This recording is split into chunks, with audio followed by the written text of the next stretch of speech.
औज़ु बिल्लाहि मिनश्शैतानिर्रजीम बिस्मिल्लाहिर्रहमानिर्रहीम। मुअज़्ज़ज़ सामीन अस्सलामु अलैकुम। आज की वीडियो में हम बात करेंगे कि मोर को जन्नत से क्यों निकाला गया। सामीन, जैसा कि आप सब जानते हैं कि मोर एक बहुत ही खूबसूरत परिंदा है, लेकिन ये इससे भी ज़्यादा खूबसूरत जन्नत में था। मोर की खूबसूरती और उसके हुस्न पर सभी परिंदे नाज करते थे। इन सब खूबियों के बावजूद मोर ने ऐसी क्या गलती कर दी कि अल्लाह ताला ने मोर को जन्नत से निकाल दिया। अल्लाह ताला ने जब हज़रत आदम अलैहिस्सलाम और अम्मा हव्वा को पैदा किया तो उसके बाद उन दोनों को जन्नत में भेज दिया। वो दोनों जन्नत में बहुत खुशगवार ज़िंदगी गुजार रहे थे। बहुत ही मज़ेदार और लजीज फल और मेवे खाया करते थे, लेकिन एक अनाज जिसे खाने से अल्लाह ताला ने उन्हें मना फरमाया था, वो अनाज गंदुम था। यहाँ एक बात वाज़ेह कर दूँ कि शैतान को जन्नत से हज़रत आदम अलैहिस्सलाम की वजह से निकाला गया था। इसलिए शैतान को हज़रत आदम अलैहिस्सलाम से दुश्मनी हो गई थी और वो हज़रत आदम अलैहिस्सलाम का दुश्मन बन गया था। शैतान की ये ख्वाहिश और कोशिश थी कि वो किसी तरह हज़रत आदम अलैहिस्सलाम को भी जन्नत से निकलवा दे और साथ में अम्मा हव्वा को भी। जब शैतान को ये खबर हुई कि हज़रत आदम अलैहिस्सलाम को जन्नत में तमाम मेवे खाने की इजाज़त है, लेकिन एक अनाज जो कि गंदुम है उससे खाने की इजाज़त नहीं, तो शैतान ने सोचा कि बदला लिया जाए। वह इंतकाम की आग दिल में लिए जन्नत के दरवाजे के पास आया और बैठ गया और 300 साल तक जन्नत के दरवाजे के बाहर बैठा रहा कि कब कोई जन्नत के दरवाजे से बाहर आए और शैतान उससे बात कर सके। एक दिन अचानक मोर जन्नत से बाहर आया। शैतान ने उसको देखा तो बहुत खुश हुआ और उसे पूछने लगा कि ए खूबसूरत परिंदे, तुम कौन हो? तो मोर बोला, क्या तुम नहीं जानते कि मैं मोर हूँ? अब तुम बताओ कि तुम कौन हो? तो शैतान ने झूठ बोला और कहा कि मैं आलम फरूबिया एक फरिश्ता हूँ। मैं अल्लाह पाक की इबादत से एक पल भी गाफिल नहीं हूँ। मैं चाहता हूँ कि मैं भी जन्नत में जाऊँ और वहाँ की नेमतों को अपनी आँखों से देख सकूँ। ए खूबसूरत मोर, क्या तुम मुझे जन्नत के अंदर ले जाओगे? और उसके बदले में मैं तुम्हें 3 ऐसी बातें बताऊंगा जिससे तुम्हें अब्दी ज़िंदगी हासिल हो जाएगी। तुम्हें बुढ़ापा और बीमारी नहीं आएगी। तुम हमेशा के लिए जन्नत में ही रहोगे।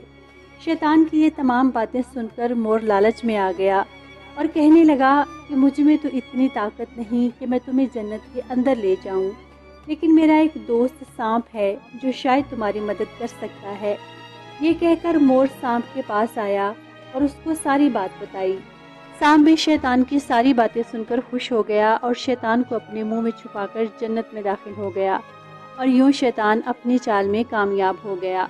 जन्नत के तमाम निगहबानों को ये मालूम था कि शैतान क्या चाल चल रहा है और जन्नत के अंदर भी आ चुका है।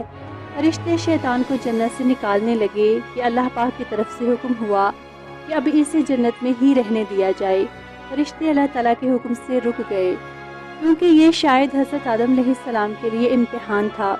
शैतान हज़रत आदम अलैहिस्सलाम और अम्मा हव्वा के पास जाकर अपनी मोहब्बत का इजहार करने लगा। वो दोनों ही शैतान को पहचान न सके, क्योंकि माजी के मुकाबले में शैतान की शक्ल बहुत तब्दील हो चुकी थी। शैतान कहने लगा, मैं चाहता हूँ कि आप दोनों जन्नत में हमेशा इसी तरह से खुश रहें। हज़रत आदम अलैहिस्सलाम उसकी बातें गौर से सुनने लगे। शैतान ने कहा, अगर आप मेरी कुछ बातों पर अमल करेंगे तो आपको जन्नत की और भी सहूलतें मिलेंगी। हज़रत आदम अलैहिस्सलाम शैतान के बहकावे में आ गए और पूछने लगे कि ये कैसे मुमकिन है। तो शैतान कहने लगा, अगर आप दोनों गंदुम का एक एक दाना खा लें तो आपको अब्दी हयात हासिल हो जाएगी और यूं आप हमेशा के लिए इसी जन्नत में रहेंगे। ये बात सुनकर हज़रत आदम अलैहिस्सलाम के दिल में रुझान पैदा हुआ, लेकिन उनके दिल पर अल्लाह ताला की नाफरमानी का खौफ भी गालिब आ गया। लेकिन अम्मा हव्वा शैतान की बातों से पूरी तरह से मुतमीन हो गई और अम्मा हव्वा ने हज़रत आदम अलैहिस्सलाम को भी राज़ी कर लिया और दोनों ने मिलकर गंदुम के दाने को खा लिया। जैसे ही गंदुम का दाना उन दोनों के अंदर गया तो उन दोनों के सतर वाज़िया हो गए और दोनों अपने अपने सतर छुपाने लगे और वो दोनों अल्लाह ताला के खौफ से कांपने लगे। उस दौरान अल्लाह ताला ने फरिश्तों को हुक्म दिया कि हज़रत आदम और अम्मा हव्वा दोनों को जन्नत से ज़मीन पर उतार दो। हज़रत आदम अलैहिस्सलाम को श्रीलंका के करीब ज़मीन पर उतारा गया, जबकि अम्मा हव्वा को जद्दा की सरजमीन पर उतारा गया। जिन खूबसूरत पैरों से चलकर मोर शैतान को जन्नत के अंदर लेकर आया था, وہ خوبصورت پیر اللہ تعالیٰ نے مور سے واپس لے لیے، اور سانپ جو اپنے منہ میں شیطان کو چھپا کر لایا تھا، اس کے منہ کی خوبصورت خوشبو کو چھین کر اس میں زہر ڈال دیا گیا، اور مور کے ساتھ ساتھ سانپ کو بھی جنت سے نکال دیا گیا۔ سامعین، امید ہے آپ کو آج کی ویڈیو اچھی لگی ہوگی۔ حسینی سرکل کو لائک اور سبسکرائب کرنا نہ بھولیں۔ اگلی ویڈیو تک کے لیے اللہ حافظ۔